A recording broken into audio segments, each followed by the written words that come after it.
हम लोग types of constructor देख रहे थे। First is default constructor, constructor name, same name of class, recording same name of class, ठीक है। Default constructor means no arguments in class. Parameterized constructor means you can give arguments with this q. Okay, so we have done yesterday this thing. आज हम पढ़ेंगे parameterized constructor. Parameterized constructor means हम क्या कर रहे हैं, इस फंक्शन में, ये q फंक्शन आपको दिखाई दे रहा है, इस फंक्शन में हम क्या कर रहे हैं, पैरामीटर पास कर रहे हैं. यहाँ पे आप देख रहे हैं ये x क्या है,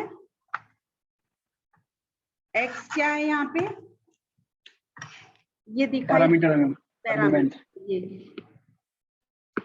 ये this is parameter of this function.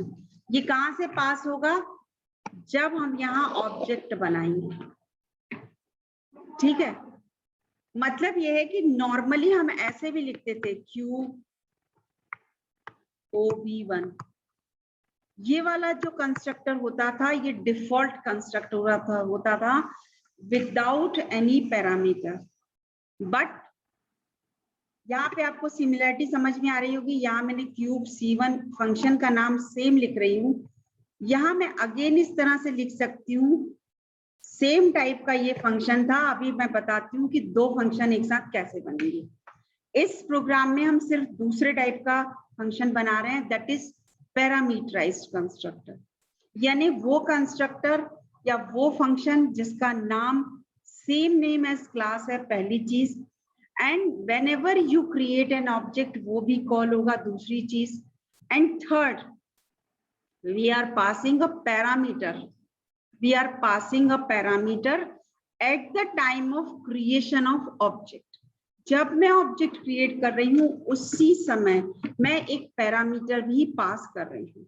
हो सकता है ये पैरामीटर 1 हो, 2 हो, 3 हो, कितने भी हो सकते हैं. बहुत सारी चीजें होती है. कंस्ट्रक्टर डिस्ट्रक्टर बहुत बड़ा टॉपिक है, टू लॉन्ग टॉपिक.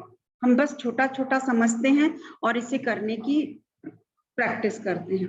तो यहाँ मैं क्या कर रही हूँ, अभी एक ही पैरामीटर पास कर रही हूँ. और वो जो पैरामीटर है वो क्या होगा, जैसे ही ये ऑब्जेक्ट क्रिएट होगा, जैसे ही मेरा कंट्रोल इस फंक्शन पे जाएगा, तो ये 10 जो मैंने यहाँ दिया है वो 10 वैल्यू x की आ जाएगी.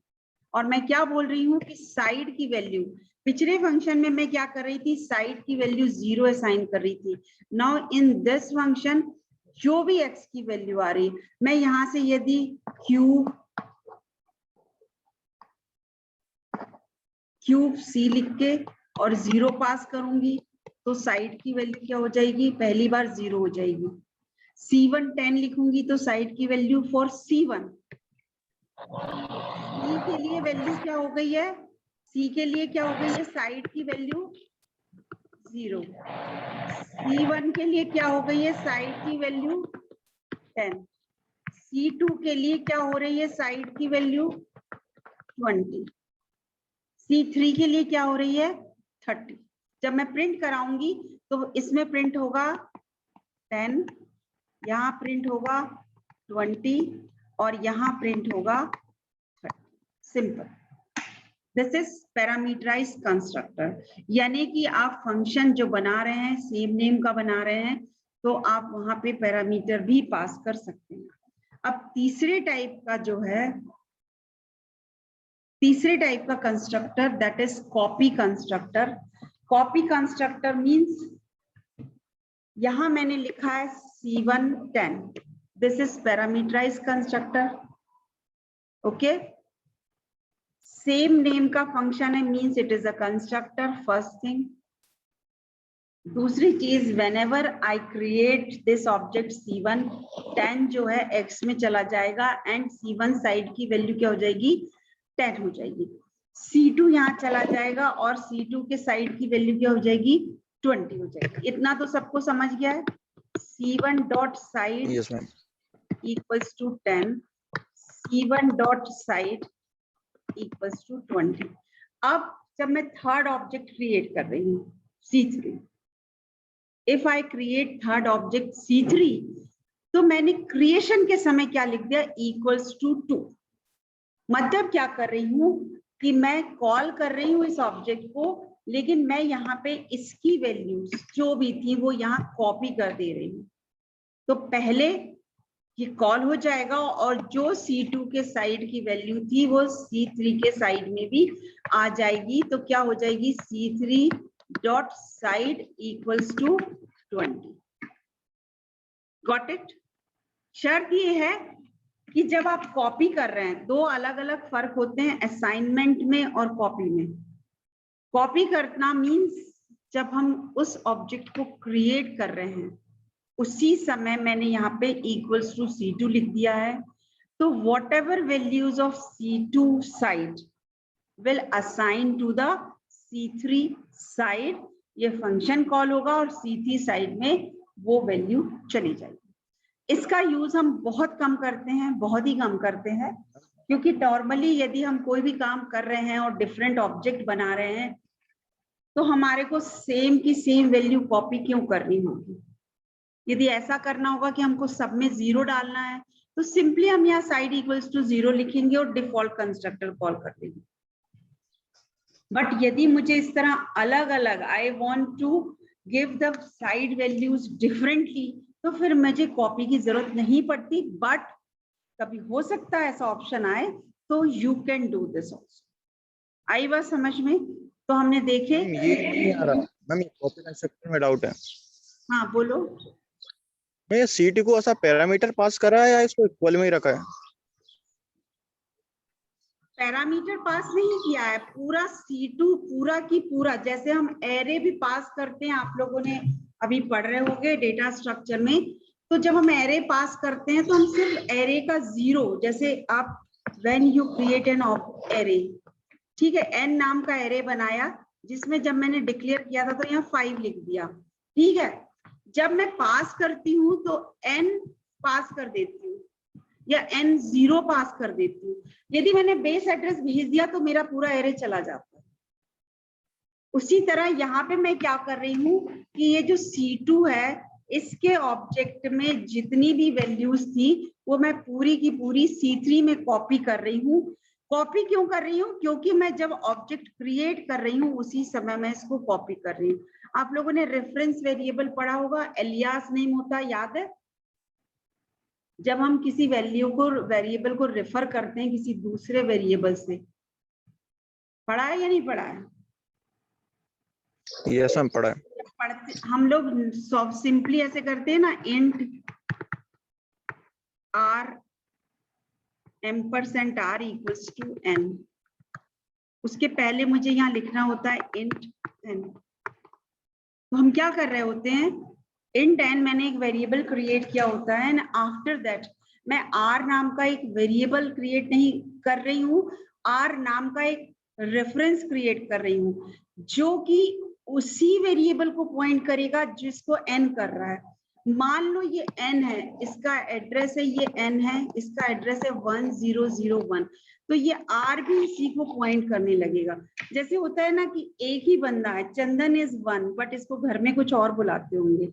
बंदा एक ही है, एड्रेस एक ही है, हम क्या कर रहे हैं उसको दूसरे दूसरे नाम से रेफर कर रहे हैं। यहाँ पे मैं क्या कर रही हूँ, एक तीसरा ऑब्जेक्ट क्रिएट कर रही हूँ C3 नाम का, जिसमें 2 बाइट की वैल्यू एंगेज होगी, बिकॉज यहाँ पे एक इंटीजर है और उसकी बाइट में क्या जाएगा, जो C2 की बाइट में है, दैट्स ऑल।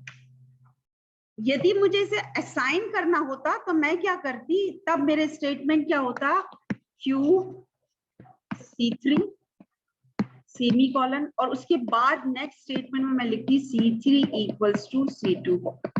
ये स्टेटमेंट कहलाती असाइनमेंट स्टेटमेंट, और ये स्टेटमेंट सिंपली इस तरह से अलाउड नहीं है।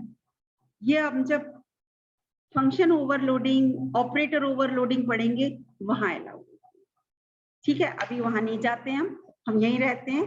तो हम है ना।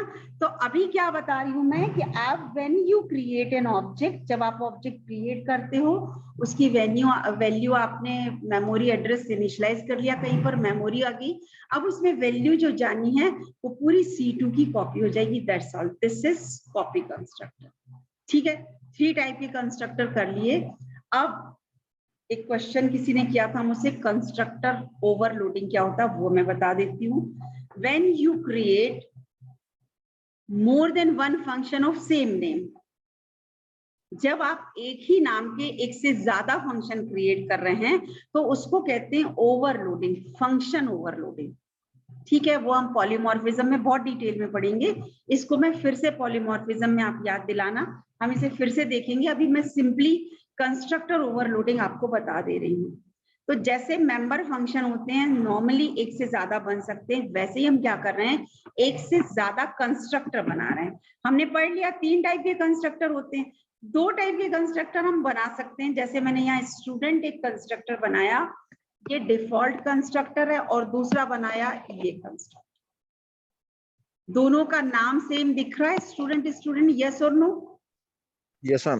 सेम नेम है, क्लास का नेम है, इसलिए ये दोनों कंस्ट्रक्टर है डिसाइडेड।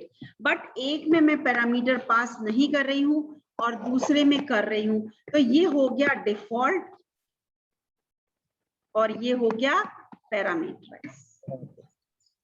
एक फंक्शन में हम इस तरह से कॉपी कंस्ट्रक्टर भी कर सकते हैं, तो तीसरा बनेगा, इसलिए तीसरा कंस्ट्रक्टर बनेगा।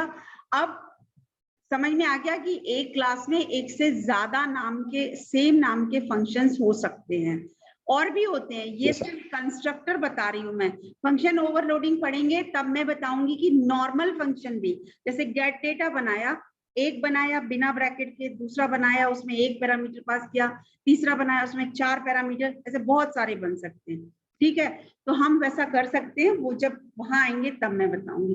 तो this topic is constructor overloading.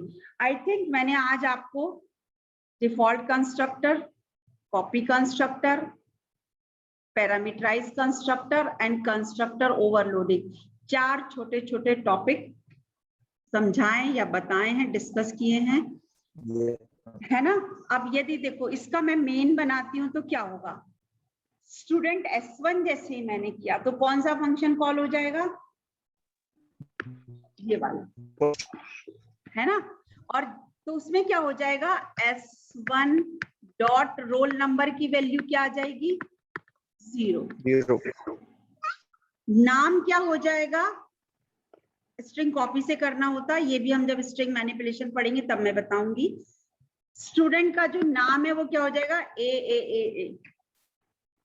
जैसे यहां आएगा कंपाइलर तो अब क्या पास होगा, पैरामीटराइज, यानी यहां, तो यहाँ पे x की रोल नंबर क्या हो जाएगा, S2 रोल नंबर 11 हो जाएगा, 11, और स्टूडेंट का नाम क्या आ जाएगा, राम। आई बात समझ में? यस मैम ये कॉलिंग कैसे वो नहीं समझ में आ रहा। यहाँ पे पूछ रहे हो, यस मैम, कौन सा फंक्शन कब कॉल हो रहा है? ये वाला फंक्शन कॉल हो रहा है यहाँ बिना किसी आर्गुमेंट के, इसलिए ये फंक्शन कॉल हो जाएगा। मतलब कंपाइलर कैन अंडरस्टैंड कि अच्छा S1 अकेला कॉल हुआ, मींस यहाँ पे मुझे डिफॉल्ट फंक्शन कॉल करना है, तो वो ये फंक्शन कॉल कर देगा। जब वो यहाँ देखेगा कि S2 के साथ 2 पैरामीटर हैं, तो वो ऐसा फंक्शन या ऐसा पैरामीटर वाला कंस्ट्रक्टर ढूंढेगा, क्योंकि यहाँ पे ये ऑब्जेक्ट क्रिएट हो रहा है जिसमें कि 2 पैरामीटर पास हो रहे हैं। तो यहाँ देखा उसने, ये हो गया है और ये इसमें चला गया, STR में राम चला गया। ठीक है मैम यस, एक मिनट 1 मिनट, इतना समझ में आ गया। इसके बाद मैं बताती हूँ। Now I am stopping the recording, then we will discuss. 1 minute.